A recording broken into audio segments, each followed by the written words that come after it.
Oh my god, I did the wrong thing! I think I've done this as well. Oh, fudger.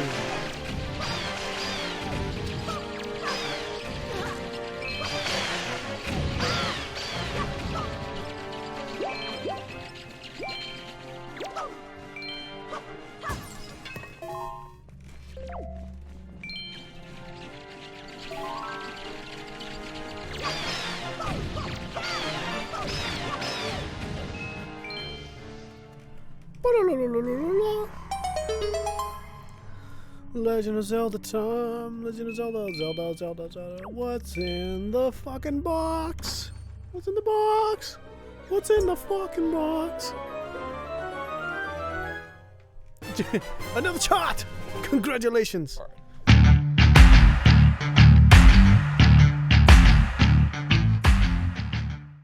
Bam. Welcome back, everybody, to another episode of the best game in the world. Alright. Okay. Tell me about what you wanted to talk about. Dude, I watched anime. When I say I watched anime, don't look at me with those eyes. That's pretty pretentious of you to say. Can you elaborate? Yeah. So, I haven't seen anything good in like forever, right? So I recently discovered. Maybe that's your opinion. No, I mean like it is. It definitely is. But at the same time, it's like projecting much. I don't think I'm wrong when I say that there hasn't been anything that good. Maybe because like people keep. Sword Art on that? Shut the fuck up! That's what I'm saying. That's exactly that's the kind of shit I'm talking about. Well, I gotta catch up to this motherfucker. I haven't seen it, so I can't lay my opinion. It's fucking garbage. I mean, if you like it, that's awesome. But like, oh god. Anyway, so I watched two new animes. Well, new to me, have been around for a while, but I've watched a what's it called? From Me to You, which it's a romance anime that it's more heavy on drama. Mm-hmm. But when I finished that, I felt so complete that it really did a good job of like pretty much putting the perspective of like what it means to have friends and what it actually means to be in love. I think that show does it beautifully. And the next show I watched, which is probably the best show, it's how do I say this? It's not as good as From Me to You, Kimi no Todoroki, I think is what it's called. But My Love Story is what it's called, the one I just watched recently. Boy, is that a second runner-up for like the best anime I've seen this whole year. Like, honestly. My Love Story is another... Son of a bitch! I thought it was a different Beetle, dude. Anyway, My Love Story, it's a different romance anime, but my god, it actually does something unique where it's a romance anime that normally... The climax of a romance anime is that two people like meet, and then they figure out that they like each other, and then they fall in love at the end, you know? Or like they agreed to go out as a couple at the end of the whole series. This one does a little bit of a twist, and I kind of like it how you have a giant, humongous guy, like gorilla dude, who's a pure-hearted person. Like this dude is where, like, if you want to know what it means to be a good human being, a good person, you look at this guy and you're like, wow, this guy is just a good, freaking awesome person. He helps a girl out that there's a girl getting molested on a train. Because like a Japanese trope or whatever, or a Japan trope.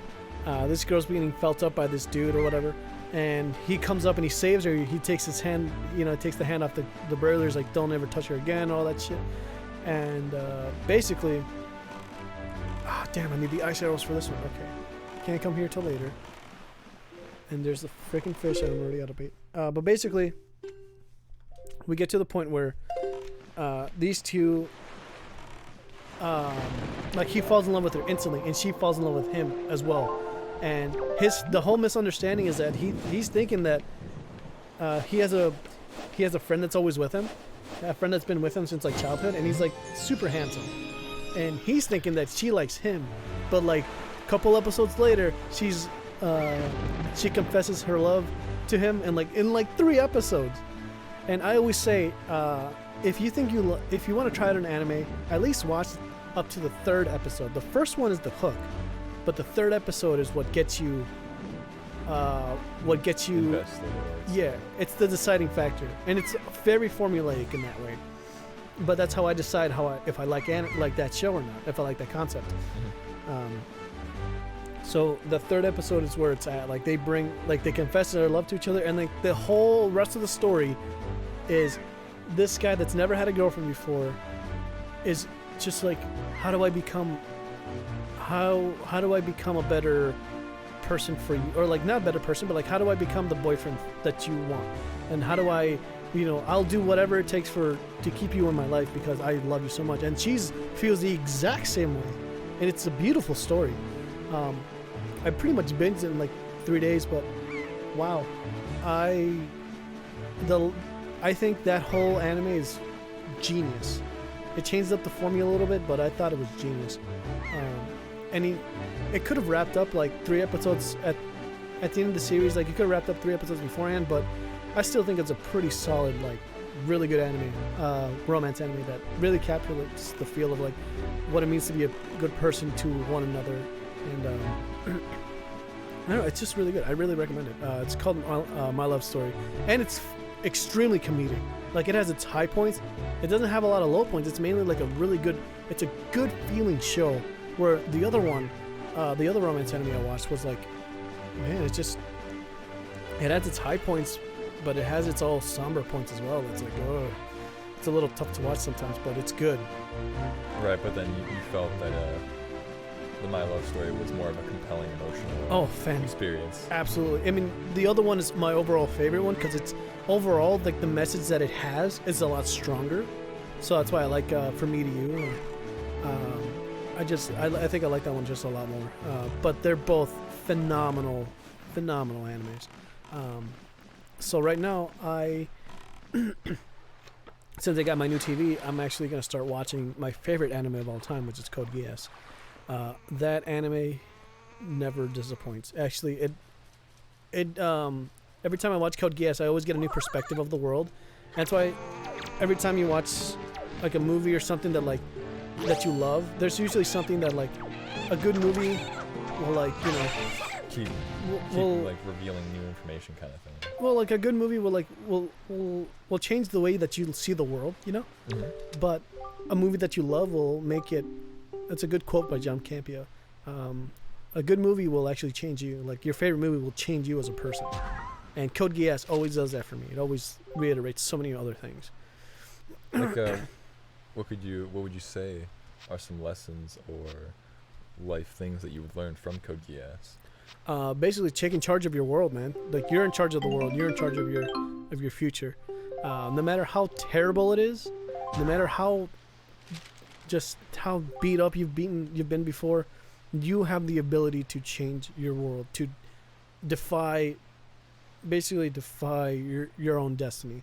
And that's what Code Geass teaches me. Like, it just does it phenomenally. Like, it's my favorite anime for a reason, and it never disappoints. If you guys haven't watched it, by all means watch it. It's the definition of kick-ass. Like, that's the one anime where, like, I watch and I get excited of these. I get emotionally excited of these heavy plot point or conflicts that are happening. Oh, it's just so good. Anyway, it looks like Errol sent you a letter. And she sent me some rupees. Like, I hope just you're doing sending good. money. Yeah, dude, she's so sweet, man. She, I've been out here on the seas by myself, just kind of like doing whatever. But It would be a lot funnier if you had like the max 500 coins. She sends you and you're like, yeah. Of course. I've already got money. I don't. Can you send it back? I'd like to send this back, please. Damn it! I need the ice arrows for this too. Where do you need the ice arrows? Right here. I need a. Or where do you get them? There is a volcano island, and then there's also an ice island. And before you tackle one of those, you have to get the ice arrows. And I can't remember. It's been 5 years since I played this game. What's with that prism though? Same thing. That's a fire arrow. I see. Some of them have encased like a rupee or even a treasure chest. So it's like one of those puzzles. But for now, that's why I'm just going around the island, because I kind of forgot. Like, it tells you where to go, but maybe if we go to the Sage Island that's down here, we'll get some more information. But before I even do that, I'm trying to find the beetle guy. Let me look at my beetle chart. We'll find an old man who has wise wisdom and can say elusive things like Dodongo dislikes smoke. I love that. That's one of my favorite stupid things in like the original Zeldas. The Dongo? Well, not specifically that, but just the video game logic where old guys, you'll just find them sitting in caves somewhere, or just in any random location. They're just gonna give you the most ridiculous, like, gray-haired advice. Oh, of course. It's just, hey, you know, Karen. Yeah, that crystal that she wanted, that map I talked about. Well, yeah, I don't know where it is either, but you might try looking over by that rock that looks like a face. Yeah. You know, it's just like some really elusive, like, what are you even talking about? It's like, oh, thanks for the advice, man. I guess I'll go fuck myself. Exactly. Oh, God. Like, I would, as cruel as it is, I'd aspire to be like that one day where I'm consciously just able to mess with people, thinking that I'm giving them advice. But it's just a way to waste their time. Dude, heck yeah. I can see you doing that. But at the same time, I do that.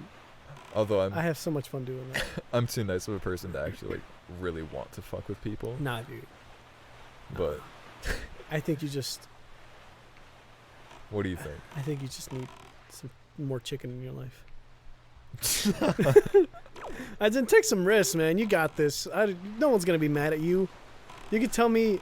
Okay, look here. Let's start right now. What do you think of this?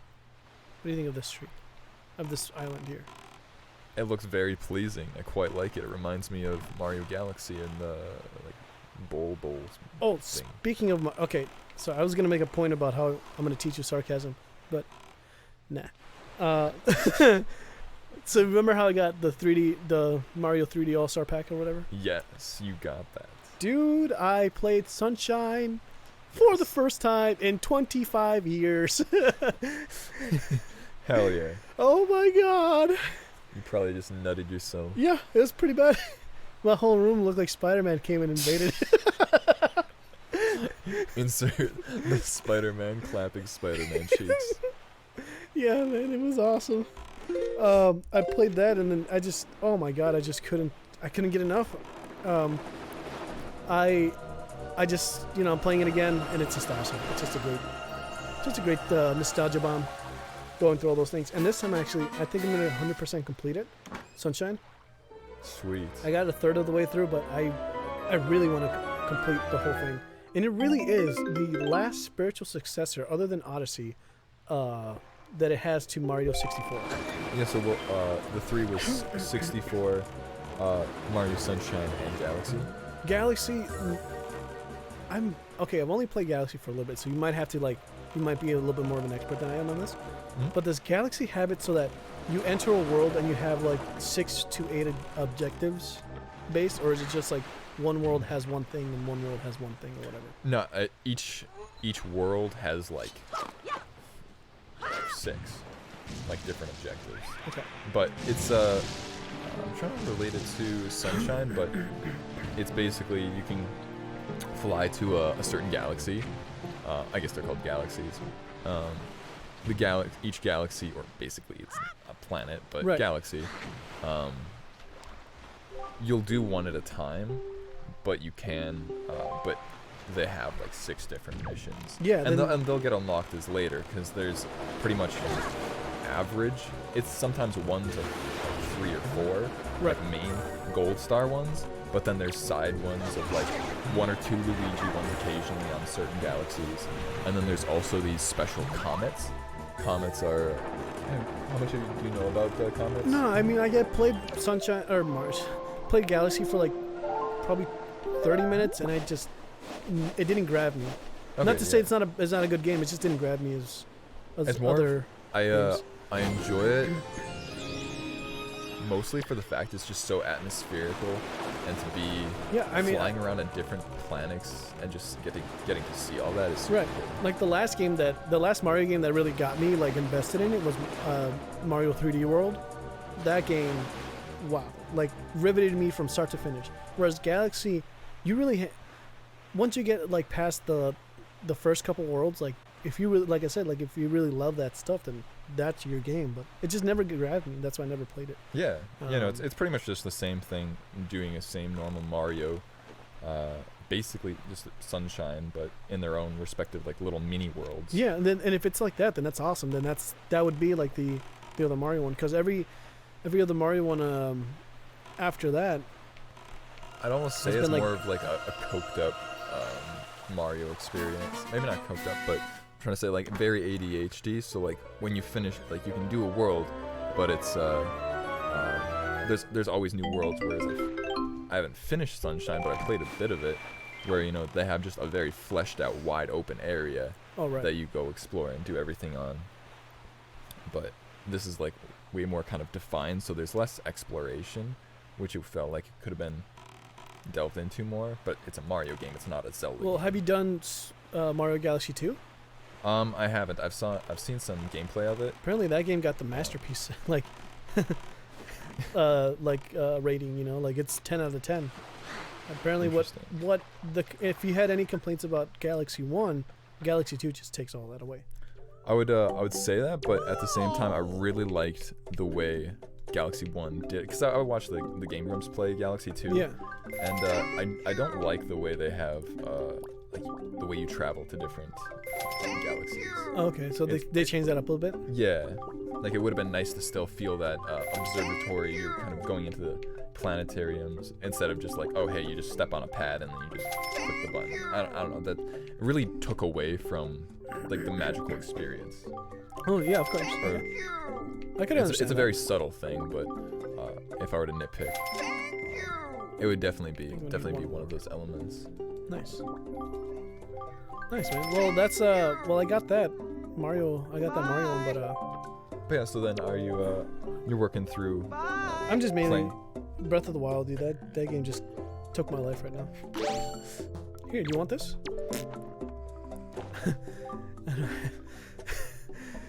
Oh, dude, what do you want from me? Wait, was I supposed to sell it to the other beetle? The beetle that had the map and the heart? With the mask on it? Oh! That's all the time we have for this episode. And we will see you in the next one. Someone kill me. Bye-bye. One more? We can take a break, actually. And then we can come back to this, because I just figured out what to do. Alright, everybody on the live stream, thank you for watching. Oh, yeah. We will be taking a break. Be sure to tune in later, but we will see you guys in the next one. Yeah. Adios. Bye-bye.